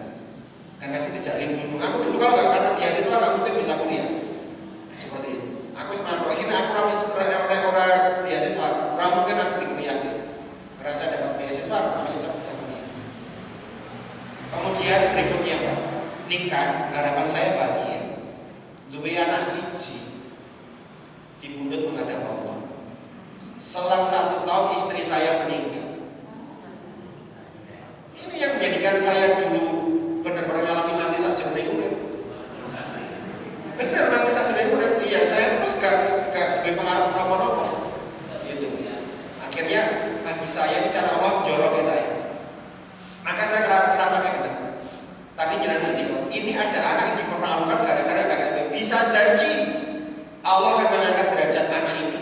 Dan dia akan dapat ilmu dari caranya dia untuk membalaskan sakit hatinya dengan cara mungkin dia belajar, mungkin dia bekerja untuk membuktikan bahwa saya tidak serendah apa yang kamu pikirkan. Bisa jadi di balik ini semua ini. Mungkin kita hanya melihat sisi luarnya, tapi sisi dalamnya kita doakan, nah, kamu bangkit, kamu harus bisa, dan sebagainya seperti itu. Insya Allah ada mutiara yang tersimpan yang indah di balik seperti ini. Maka cara Allah itu kalau mendewasakan seseorang itu kadang didorong, dijoroke, bendeke orang tua terus bentang regal tangi bangkit seperti itu. Itu secara singkat, nanti kalau belum selesai bisa diskusi setelahnya. Satu lagi silakan. Mana Ustaz? Berarti sampai jam 8 kita.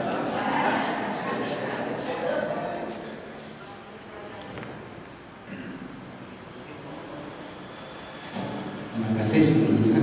Assalamualaikum warahmatullahi wabarakatuh.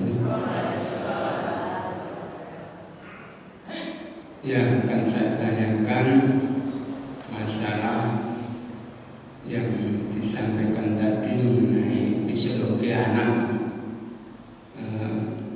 Saya akan mengalami punya anak yang hiperaktif. Jadi kalau anak yang hiperaktif itu menurut saya susah deh bilangin, apalagi gimana ya, dia itu seakan-akan menurut perasaan dia sendiri. Dan yang saya tanyakan, hiperaktif itu bisa sembuh apa enggak? Kalau bisa sembuh sampai usia berapa? Sedangkan anak saya itu sekarang sudah menginjak remaja sebenarnya. Tapi sifat-sifat hiperaktifnya itu masih, dan setiap perilakunya itu juga seperti masih kekanak-kanakan.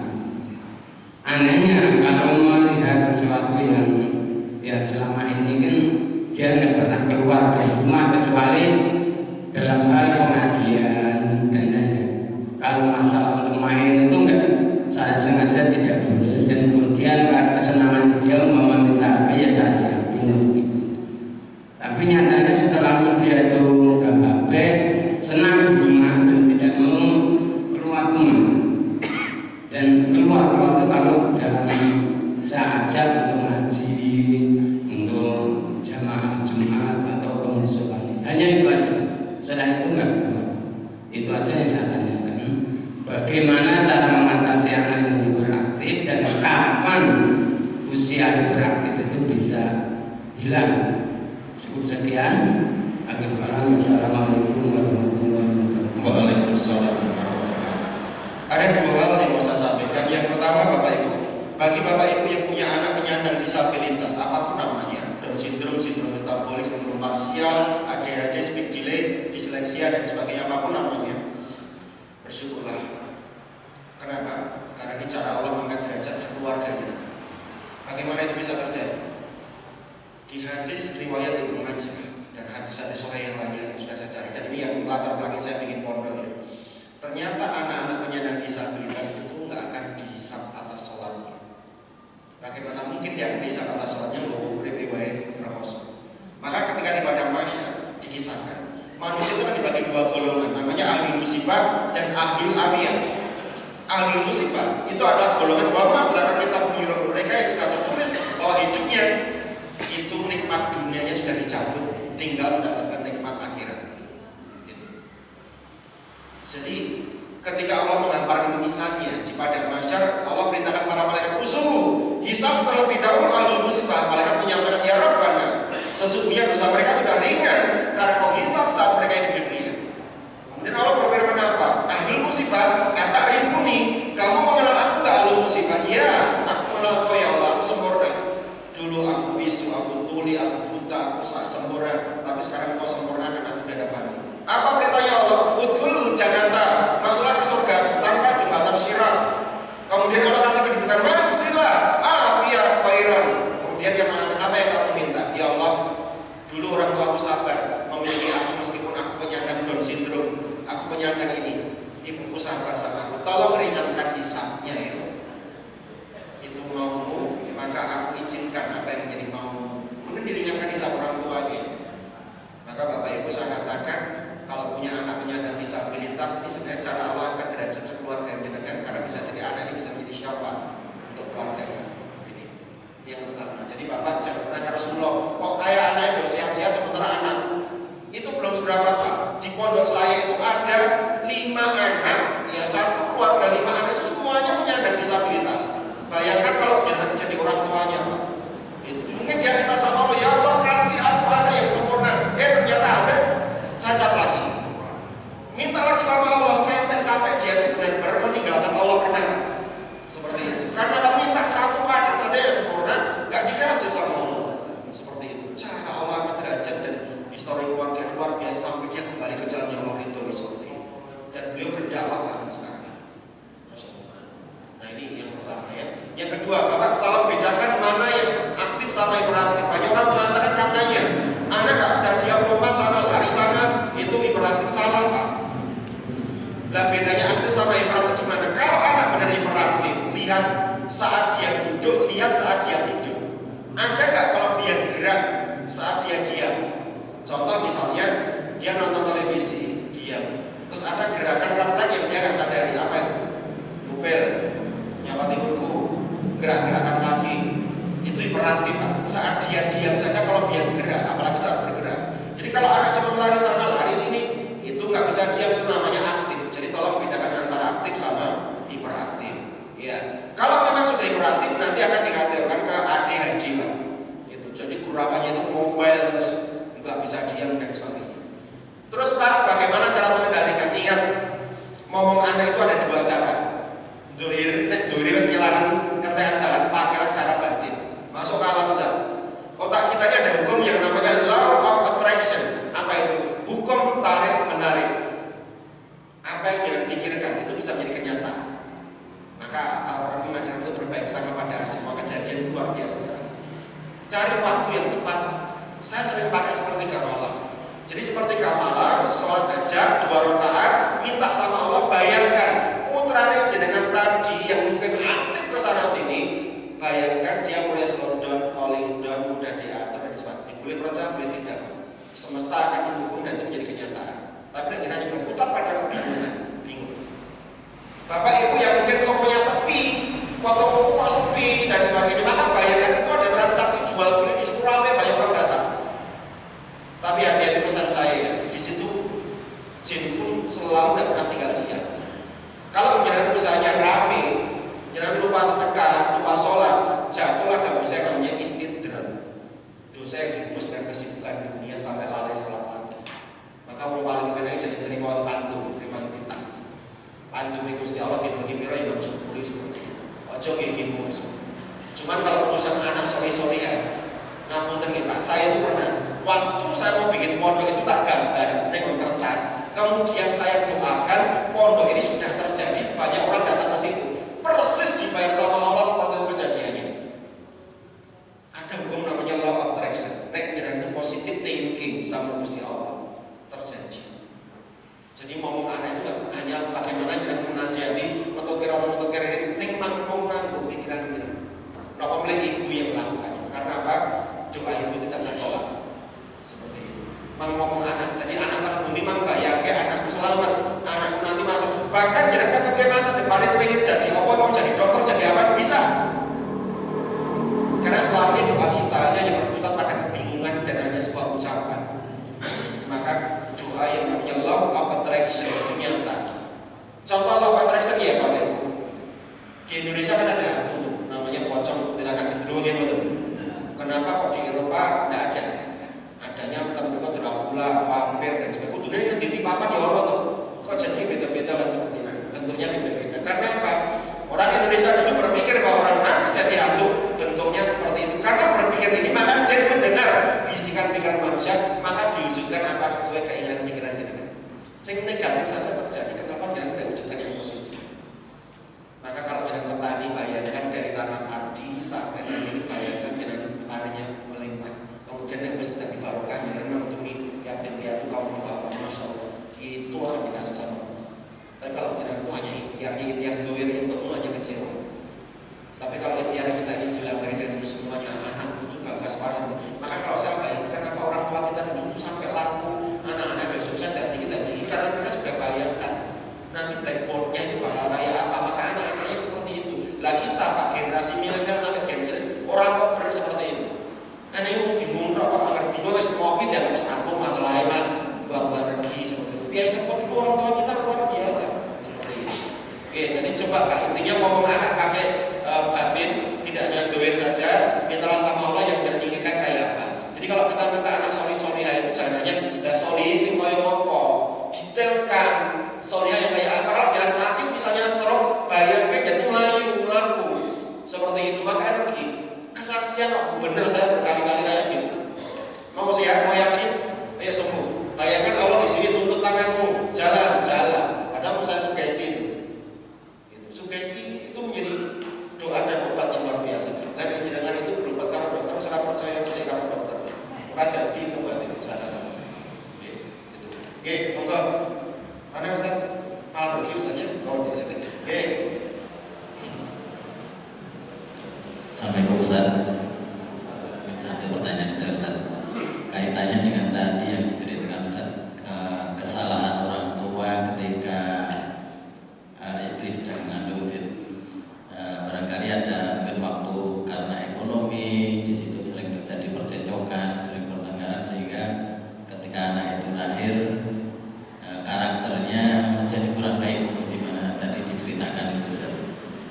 Mungkin sebagai orang tua karena ini sudah terjadi Ustaz, sudah terjadi di masa lalu itu sikap apa yang harus kita perbuat ke anak yang karena mungkin kesalahan orang tua yang dulu waktu hamil itu kurang baik sehingga karakter anak juga menjadi kurang baik. Dan ini kita sikap kita terhadap anak kita yang kurang baik ini harus bagaimana Ustaz? Terima kasih Ustaz. Baik, saya memberikan apresiasi yang pertama, ilmu itu akhirnya bisa membedakan mana yang syar'i, mana yang tidak syar'i. Coba kemarin ada anak muda itu cerita sama saya, untuk Ustaz, saya itu akhirnya sering dari kajian anak pagi, jadi saya bisa membedakan mana yang syar'i, mana yang tidak syar'i. Jadi ada orang tua itu secara medis dinyatakan sama dokter tidak ada penyakitnya Pak, semua itu hasilnya aman semua, tapi beliau menderita sakit kan seperti itu. Akhirnya sama kakak-kakaknya itu mau dibawa ke dukun ini. Kemudian karena adiknya itu paham tentang ilmu, maka mereka tolong Kak, mendingan ke dukun aku Kak, aku nggak mau nanti dosanya Bapak tidak diampuni sama Allah seperti ini. Artinya Pak ilmu Bapak Ibu, tolong selalu datang untuk rindu akan ilmu. Jangan lihat siapa yang berbicara, tapi lihatlah apa yang dia bicarakan, supaya benar-benar bisa membedakan mana yang syar'i, mana yang tidak syar'i. Jadi jawaban yang pertama ilmu Pak. Yang kedua, taubatan nasuha. Ini untuk memutus nasab yang buruk. Bisa jadi secara psikologi saya katakan, ini pernah ya, ada di kajian seorang bapak tiba-tiba saya stop Pak pada saat memberikan materi, tiba-tiba stop. Seumur hidup saya stop itu tak pikir panitia. Dia ada stop Ustaz. Tak pikir ada yang kecewa karena materi saya gitu kan. Stop Ustaz. Tadi Ustaz menyampaikan tentang nasab. Iya, pripun Pak? Jadi pernah Ustaz, saya itu ingat dari apa yang barusan disampaikan, tidak lali katanya seperti itu. Dua pekan yang lalu saya itu dimarahi sama anak saya. Bahkan anak saya itu rela nampar saya, tak mau nampar saya. Saya sudah marah, tapi saya tidak ojo kasih sebagainya seperti itu. Begitu tadi saya ingat kata-kata Ustaz, ternyata saya pernah melakukan hal yang sama kepada bapak saya. Dan bahkan bapak saya pernah saya tampar juga, dan persis kejadian ketika anak nampar saya. Tolong bagaimana Ustaz? Saya bilang ini nasab itu seperti itu. Mau kedokteran aja ya, jadi ada punya keturunan diabetes.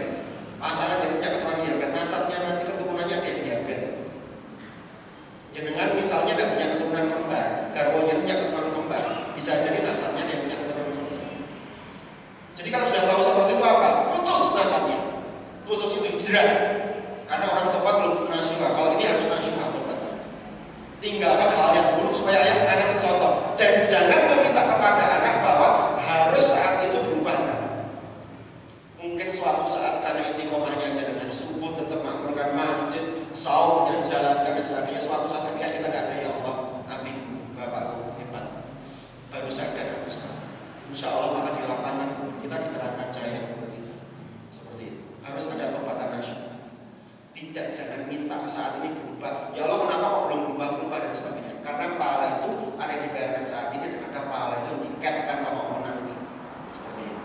Jadi tolong tobatan nasyuha yang tahu kita dengan sendiri kita semua. Seperti itu.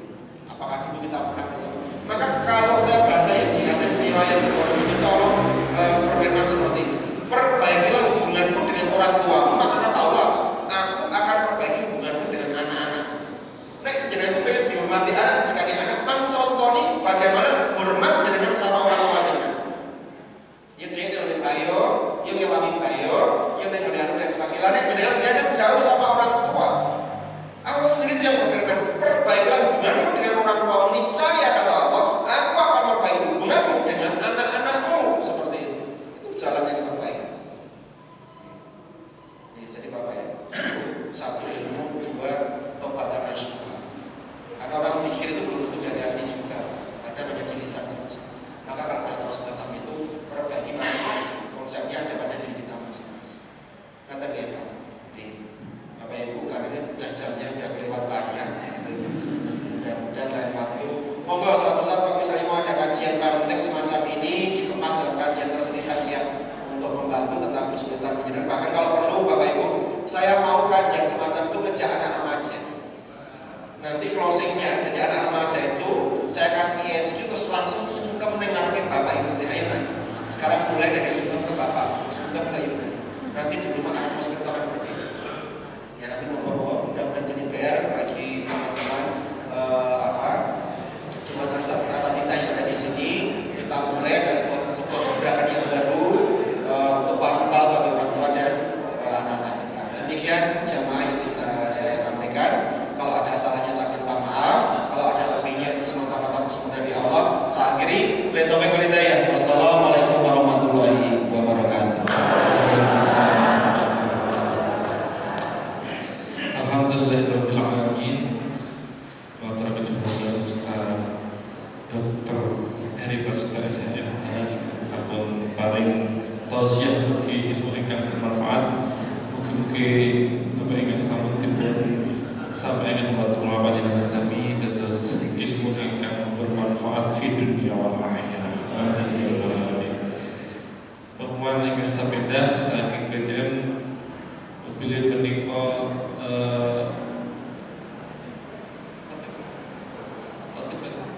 Khotib Idul Fitri saat menika segera untuk didatakan kepada PJM dan kemudian nanti akan disampaikan nama khotib yang mengisi untuk sholat Idul Fitri. Kali saat menika saking klasis buka layanan Karangrejo wonten Ramadan punika mika donasi ingkang sepindah donasi